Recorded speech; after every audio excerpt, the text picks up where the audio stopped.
MP Raghunandan రావుకి ఇచ్చిన మంచి మాట తీరు ఉంది కాబట్టి ఆయన బాగా లేపుకోవట్లేదు. బండి సంజయ్ గారికి ఇచ్చినా పర్వాలేదు అనేటట్టు. అంటే వాళ్ళు బాగా మాట తీరు ఉన్న వాళ్ళు బీజేపీ లోలో ఉంది కాబట్టి కేడర్ను పైకి లేపాలంటే ఖచ్చితంగా అవసరం కాబట్టి అని చెప్పాలి.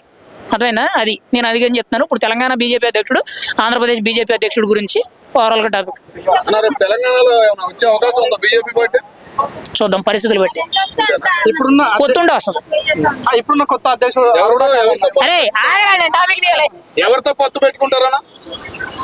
ఎవరితో పొత్తు అనేది మనం కన్సిడర్ చేయలేం, కానీ ఆంధ్రప్రదేశ్ పొత్తులాగా వస్తే మాత్రం ఖచ్చితంగా ఇక్కడ మెజారిటీ ఆఫ్ ది సీట్స్ మాత్రం అప్పర్ హ్యాండ్ వెళ్తాయి. ఒకటి బీజేపీకి అన్న కొత్తగా ఎన్నికైన అధ్యక్షుని వల్ల బీజేపీ నష్టపోతారని చాలా మంది కామెంట్స్ పెడుతుంది. మీరు దానికి ఏం చెప్తారన్న?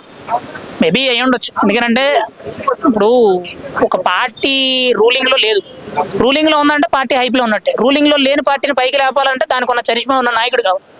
అటువంటి నాయకుడు బీజేపీలో మనకంటే ముందుగా కనిపించేది బండి సంజయ్. ఆ తర్వాత వేరే వాళ్ళు అంటే తర్వాత గారు కిషన్ రెడ్డి గారు కానీ, లేకపోతే ఇంకోవైపు మనకి దుబ్బాక రఘునందన్ రావు గారు కానీ వీళ్ళు కనిపిస్తారు. మరి వాళ్ళ కాకుండా ఇప్పుడు సామాజిక వర్గాలు బేస్ చేసుకుని కొత్త వాళ్ళకి ఇచ్చారు కాబట్టి మరి వీళ్ళు ఏ విధంగా తీసుకొస్తారని చూడాలి. అన్న బీజేపీ పార్టీని తన భుజాలపైన మోసుకుంటూ ఎన్నోసార్లు కూడా సనాతన ధర్మం కోసం మాట్లాడిన రాజా సింగ్ ఈ రోజు తనకు ఆ పదవి రాలేదని రాజీనామా చేసిండు. ఈరోజు అట్లాంటి వ్యక్తి వెళ్ళిపోవడం బీజేపీకి మైనసా కాదా? ఖచ్చితంగా మైనస్ అవుతుంది. బీజేపీకి ఒక రకంగా చెప్పాలని అంటే రాజా సింగ్ అనే వ్యక్తి ఒక ప్లస్ పాయింట్ అయితే మిగిలిన వారందరూ కూడా ఒక ప్లస్ పాయింట్.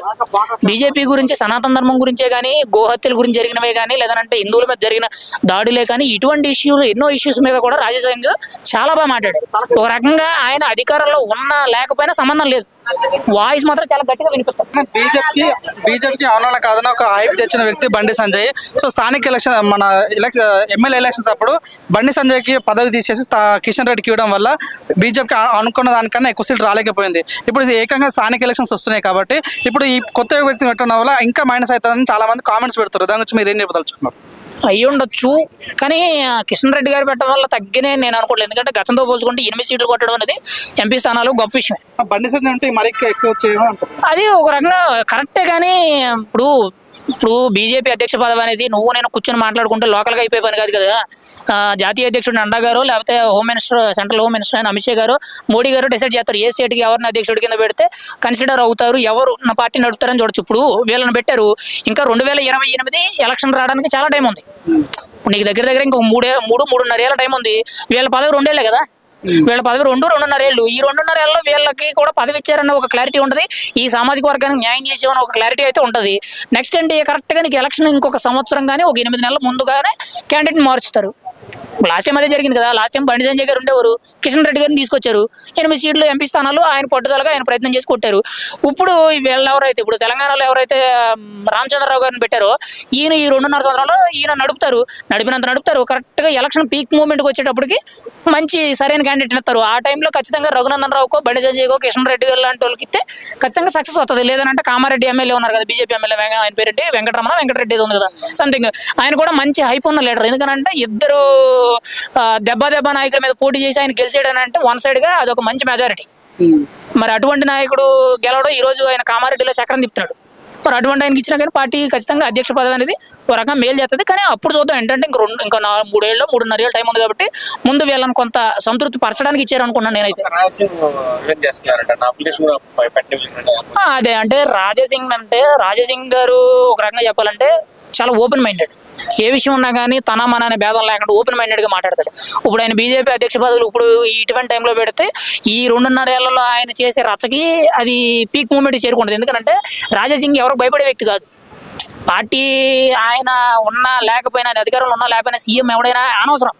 ఆయన ఏదైనా అనుకున్నాడు అని అంటే పట్టుకొని రచ్చ చేస్తాడు ఆయన. అటువంటి మైండ్ అంటే ఓపెన్ మైండెడ్ ఆయన తప్పని కాదు, ఓపెన్ మైండెడ్. ఆయన ఇలాంటి టైంలో క్యాడర్ ఇప్పుడు ఆయన వల్ల రీసెంట్గా కొన్ని ఇబ్బందులు రావడం, కేసులు నమోదవడం, పార్టీ మీద ఆయన వ్యతిరేకత రావడం, కొంతమంది అసంతృప్తి వ్యక్తం చేయడం అన్ని వెంటనే ఉన్నాం కదా. ఇటువంటి పరిస్థితుల్లో ఆయనకి ఇస్తే కొంత వివాదాలు చేరే అవకాశం ఉంది కాబట్టి రాజాసింగ్ గారిని కొంత అవాయిడ్ చేయడం జరిగిందని తెలుస్తుంది. చెప్తే రాజాసింగ్ గారు ఖచ్చితంగా ఎలక్షన్ పీక్ మూమెంట్లో అలాంటి ఆయన చేతిలో పెట్టినా ఖచ్చితంగా ప్లస్ పాయింట్ అవుద్ది. ఎందుకంటే ఆ టైంలో హైప్ అనేది ఉండాలి. రాజాసింగ్ ఏ పార్టీలోకి వెళ్ళే ఛాన్స్ ఉందంటావన్నా? ఏ పార్టీలోకి వెళ్ళరు, అయితే ఇండిపెండెంట్ లేదన్నట్టు అందులోనే ఉంటారు. ఇంకా రాజీనామా చేస్తానని చెప్పి కిషన్ రెడ్డి గారికి లేఖ పంపిస్తానని చెప్పి అనౌన్స్మెంట్ ఇచ్చారు తప్ప ఇంకా పూర్తి స్థాయిలో ఇంకా జరిగింది లేదో, ఇంకా కన్ఫర్మేషన్ అయితే రాలేదు. కానీ అనౌన్స్మెంట్ చేశారు, ఖచ్చితంగా జరుగుద్ది. కానీ పార్టీ మారే అవకాశం అయితే ఉండదు. ఒకవేళ ఉంటే ఇండిపెండెంట్ ఆయన, ఎందుకంటే ఆయన ఎప్పుడు వన్ సైడ్గా అక్కడ గెలుతున్నారు. గోషామాల్ అంటే ఆయన నియోజకవర్గం అయిపోయింది, ఆయనకి ఇంక ఎదురలేదు కదా, ఆయన పార్టీ మారాల్సినంత అవసరం ఉంది. బీజేపీలో ఉన్నాడని చెప్పి ఆయన ఓట్లేం పడతారు, ఆయన వ్యక్తిగతంగా ఉన్నా కూడా ఆయన ఇన్ఫ్లుయెన్స్ సంపాదించుకోగలిగాడు, వన్ సైడ్ ఎమ్మెల్యే అవ్వగలిగాడు. కాబట్టి ఈరోజు రాజాసింగ్ అని అంటే ఏకంగా నేషనల్ లెవెల్లో ఆయన పేరు తెలుస్తుంది కొన్ని సందర్భాల్లో. ఎందుకంటే రీసెంట్గా మనకి విజయనగరంలో ఒక టెర్రరిస్ట్ ఏదో బాంబ్ బ్లాస్ట్లు అనేది వచ్చింది, దాంట్లో కూడా ఈయన టార్గెట్ చేశారంటే ఆయన ఏ లెవెల్లో ఉన్నాడు అనేది ఆలోచించుకోవాలి. అన్న తెలంగాణ ప్రతి మూల తెలిసిన వ్యక్తి ఈటెల రాజేందర్, అట్లాంటి సీనియర్ నాయకుడికి ఇచ్చుంటే బాగుండదు అన్నట్టుగా వార్తలు వస్తున్నాయి. దాని గురించి మీరు ఏం చెప్పదలుచుకున్నారు? అది రైటే, కానీ ఈటెల రాజేంద్ర గారు ఈ మధ్యన వచ్చారు కదా, మొన్నటి వరకు బీఆర్ఎస్ లో ఉన్నారు. యాక్చువల్లీ ఆయన సీనియర్ నాయకుడు, మంచి నాయకుడే, ఆయన మంచి మాట వాక్యేస్తున్నాడు. కానీ ఏంటంటే బీజేపీ అనేది ఒక రకంగా బీజేపీ ఎప్పుడు కూడా చాలా మంది వ్యతిరేకత ఉంటారు, కానీ నా ఒపీనియన్ ఏంటంటే అట్టడుగునుండి లేపుద్ది.